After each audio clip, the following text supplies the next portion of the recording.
Dear student, once again I welcome you here in this channel Sajdanand learning channel. Student, आप देख रहे हैं ये चैप्टर 4th क्लास 11 इंग्लिश का Albert Einstein at school supplementary का ये 4th चैप्टर। आइए हम लोग इस चैप्टर में आगे बढ़ते हैं इसके क्वेश्चन आंसर की तरफ। स्टूडेंट, इस चैप्टर के जो 60 क्वेश्चन हैं हम अपलोड करवा चुके हैं, हमारे चैनल पर पड़ा हुआ है।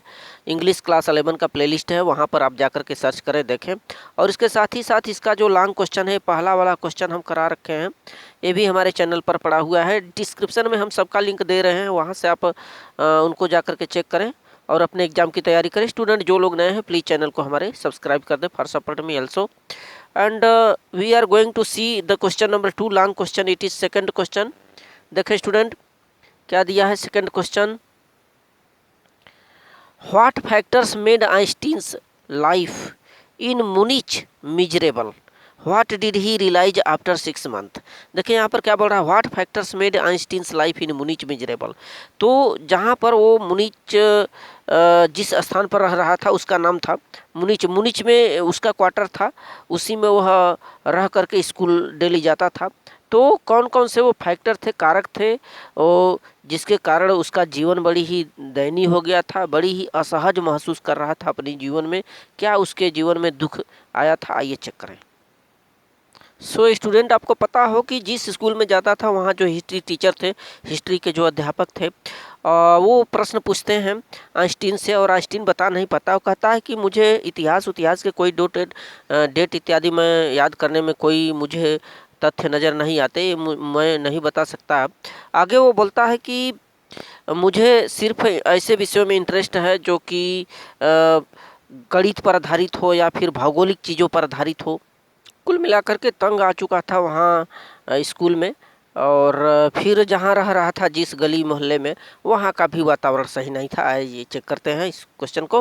देखिए, following factors made Einstein's life in Munich miserable. तो निम्नलिखित जो कारक हैं आइंस्टीन के जीवन को काफ़ी प्रभावित किए। वह असहज महसूस करने लगा, अपने आप को दयनीय महसूस कर रहा था निम्नलिखित कारणों से।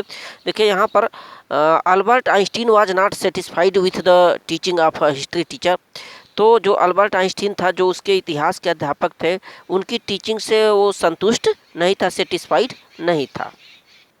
तो जिस दिन शरारत हुआ था उसके टीचर और अल्बर्ट आइंस्टीन में, तो उस दिन की घटना बता रहा है कि Albert felt miserable when he left school that afternoon. तो उस दिन जब स्कूल से छूटा तो वह काफ़ी दयनीय, असहज महसूस कर रहा था अपने आप को, काफ़ी दयनीय, जब स्कूल से वापस लौटा था अपने रूम पर, कमरे पर। क्योंकि उस दिन अध्यापक और उसमें काफ़ी नोक-झोंक हुआ था, जिसमें अध्यापक ने उसे बोला था कि तुम्हें अतिरिक्त कक्षा लेना पड़ेगा। और जो आइंस्टीन था उसका इच्छा भी नहीं था कि अब मैं उस स्कूल में पढ़ूं, जाऊं। देखिए आगे क्या बोल रहा है कि ही सफ़र्ड मेनी बैड डेज। कई ऐसे दिन थे जिसमें कि बहुत समस्याओं को झेला था, कई दिनों मार पड़ती, टीचर का सजा पड़ता उसके ऊपर।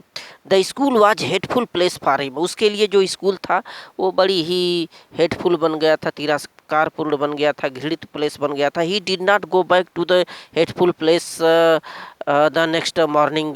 फिर अगले सुबह से वह ये नहीं चाहता था कि मैं उस स्थान पर, हेटफुल स्थान पर, घृणित स्थान पर, या उस स्कूल में फिर से जाऊं, पढ़ूं।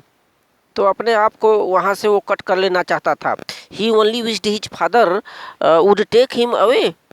वह यही चाहता था कि उसके पिताजी काश वहाँ से निकाल लें उस स्कूल से उसे, take away. But there was no point in even asking. लेकिन यह बात उसको कहने में कोई तथ्य नज़र नहीं आ रहा था।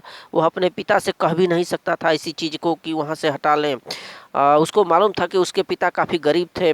ही knew what the answer would be. उसको पता था कि मेरे पिताजी क्या जवाब देंगे यदि मैं कहूँगा कि यहाँ से मेरी नाम को हटवा दीजिए, मैं इस विद्यालय में नहीं पढ़ना चाहता। So finally he would have to stay there. तो अंततोगत्वा उसे यही डिसीजन करना पड़ा कि उसे तो रुकना ही पड़ेगा वहाँ पर, क्योंकि उसके पिता हटा नहीं सकते। There until he had complete his diploma. जब तक कि वो डिप्लोमा की डिग्री या डिप्लोमा पूरा पढ़ाई नहीं कर पाता, तब तक तो उसे वहीं ठहरना पड़ेगा और स्कूल में जाना पड़ेगा। यह बात उसके लिए तो कष्टमय था।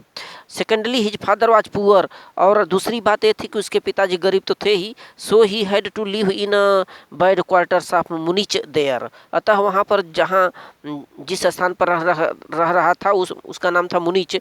तो मुनिच में एक उसको क्वार्टर दिया गया था, रूम दिया गया था, जिसमें उसे ठहरना था।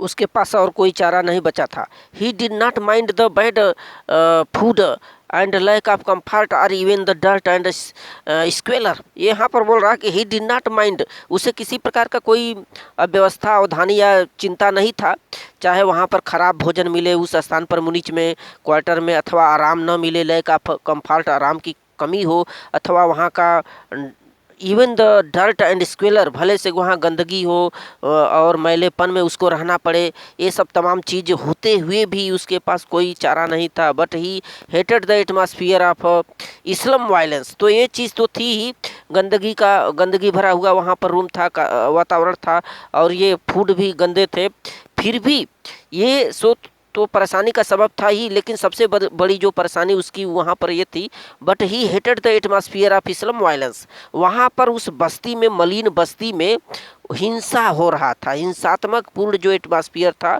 वातावरण था, ये बात उसके लिए कष्टनीय था।